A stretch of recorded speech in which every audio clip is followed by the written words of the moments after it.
Bike सहित जो लड़का बाइक चला रहा था उसको भी ऑफिस पे बिठाने ले गए। तो ये सरासर गलत है भाई। आप जब आपने फाइनेंस किया कंपनी से गाड़ी फाइनेंस करी तो उसमें ऐसा तो है नहीं कि आप भाई जहाँ आपको गाड़ी दिखे रास्ते में उठा लो।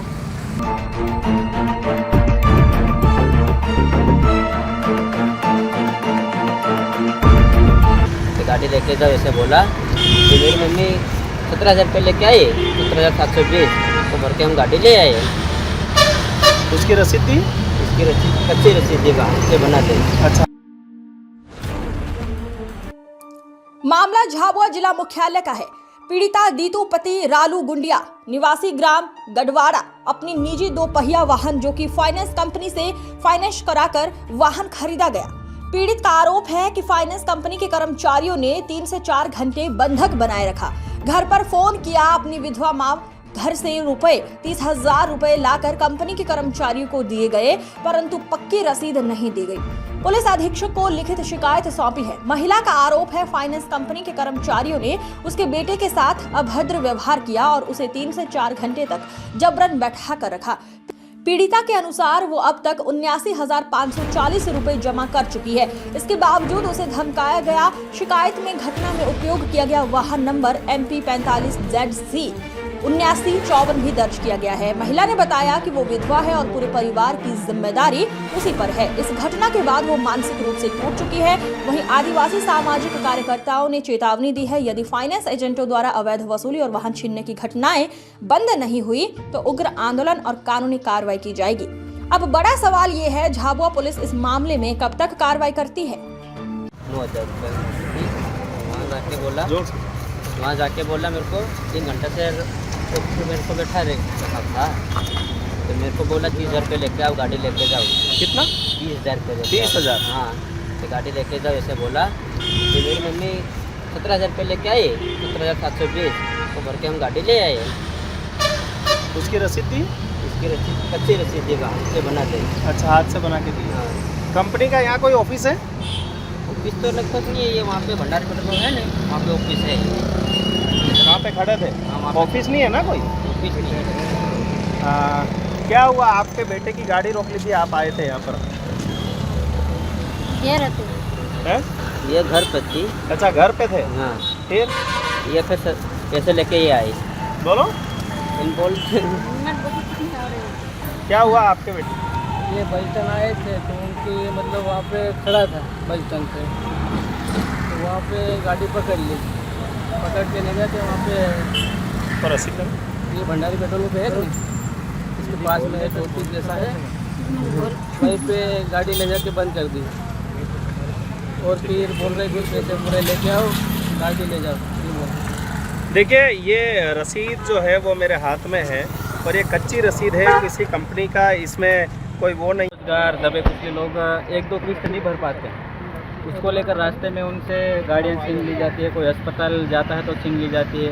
इस लड़के की बात करें तो ये आधार कार्ड अपडेट करवाने जा रहा था। आजकल आधार कार्ड की बहुत ज़रूरत हो गई है। सरकार ने और प्रशासन ने भी इन चीज़ों के लिए मांग करी है। तो इसका पिताजी शायद नहीं है, 2007 में कुछ ऐसी मृत्यु हो गई थी। तो एक तो ये मतलब इसके आगे पीछे कोई नहीं है। इसकी मम्मी विधवा है। ये दोनों माँ बेटे हमारे पास आए, हम SP साहब के पास इनको लेके आए कमलेश सिंगार जी के साथ।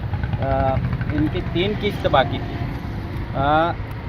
3,180 रुपये की किस्त। तो 9,540 समथिंग इनकी किस्त बनती है बाइक की। कुछ पेनल्टी सहित कभी 10,000, 10, 11, 12,000 रुपये। जो प्राची इंटरप्राइजेस को यहाँ पे जो एजेंसी थी, वहाँ के जो दो बाइक लेके लोग आए, उसको यह SP कलेक्टर की जो बंगले हैं यहाँ से जो प्रशासनिक ऑफिसें हैं इनके सामने से गाड़ी उठाई। आप बताओ, वहाँ से गाड़ी उठाई, गाड़ी उठाने का अधिकार है, वो भी अपन ने मान लो लीगल नोटिस भी दे रहे, इसके बावजूद भी उठा रहे। लड़के को अपहरण बाइक के साथ उसको बिठाने का कौन सा अधिकार है? 3 घंटे उसको बिठा के रखा, इसके साथ अभद्रता करी और फिर इसने बेचारे ने इसकी मम्मी को सूचना करी तो वो पैसे लेकर आए, तब जाके छोड़ा। बाकी का जो सिंगार जी बताएंगे आगे।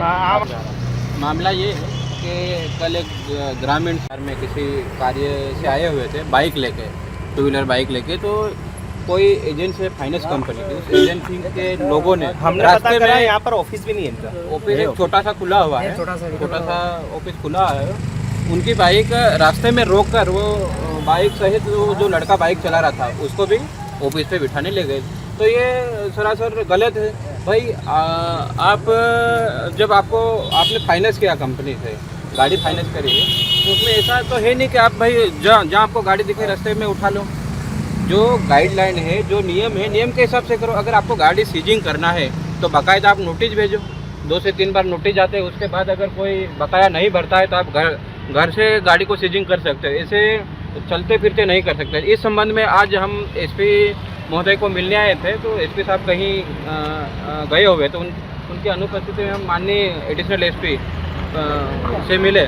उनको हमने बताया, हमने मांग रखी है कि भाई आप जो इस ज़िले में जितने भी फाइनेंस कंपनियां हैं, जो फाइनेंस कंपनी की एजेंसियां हैं, फाइनेंस कंपनी के जो एजेंट हैं, उनके साथ एक मीटिंग रखो और उनको स्पष्ट निर्देश दो कि जो भी ग्रामीण लोग हो, चाहे बाजार वाले हो, कोई भी हो, वो अगर मार्केट में आते हैं बाइक लेके, अगर उनका बकाया है तो आप रास्ते पे उनकी गाड़ी नहीं छीने। नहीं तो आने वाले दिनों में यदि कोई एजेंट या एजेंसी का कोई व्यक्ति या कोई कंपनी का कर्मचारी किसी हमारे आदिवासी भाई से या गैर आदिवासी से किसी से भी रास्ते में गाड़ी छीनेगा और उनके साथ मारपीट होगी तो उसकी जवाबदारी कोई नहीं लगेगा। फिर ऐसा मत बोलना कि आप लोगों ने मारपीट क्यों करे, क्योंकि हम आए दिन देख रहे हैं, एक केस नहीं है, कई केस ऐसे हो गए। हर बार ऐसा होता है कि हमारे लोग हम काम से बाजार में आते हैं और जैसे कहीं कार्यालय में घुसते हैं, कहीं भी अंदर जाते हैं, बाहर आके देखते हैं तो फाइनेंस कंपनी के गुंडे गाड़ी को रोकते खड़े हो जाते हैं। अरे भैया कहाँ का नियम है भाई? जो भारत देश है वो कानून के हिसाब से चलना चाहिए। जो कानून बना हुआ है, जो आरबीआई की गाइडलाइन है, उस गाइडलाइन के हिसाब से आप कार्रवाई करो। हम मना नहीं कर रहे हैं भाई, फाइनेंस किया तो फाइनेंस कंपनी के पैसे भी भरना जरूरी है, लेकिन इसका मतलब ये नहीं कि आप पैसे नहीं भर रहे हो तो आप रास्ते फिरते गाड़ी को उठा रहे हो। ये तो एक तरह से चोरी या डकैती के हिसाब से हो रहा है ना। मैं तो पुलिस प्रशासन से यही कहूँगा कि जो भी फाइनेंस कंपनी के लोग हैं, चाहे एजेंसी के लोग हैं, अगर किसी की बाइक रास्ते में उठा रहे और रास्ते से छीन के ले गए तो उस पर चोरी का प्रकरण बढ़ना चाहिए। ये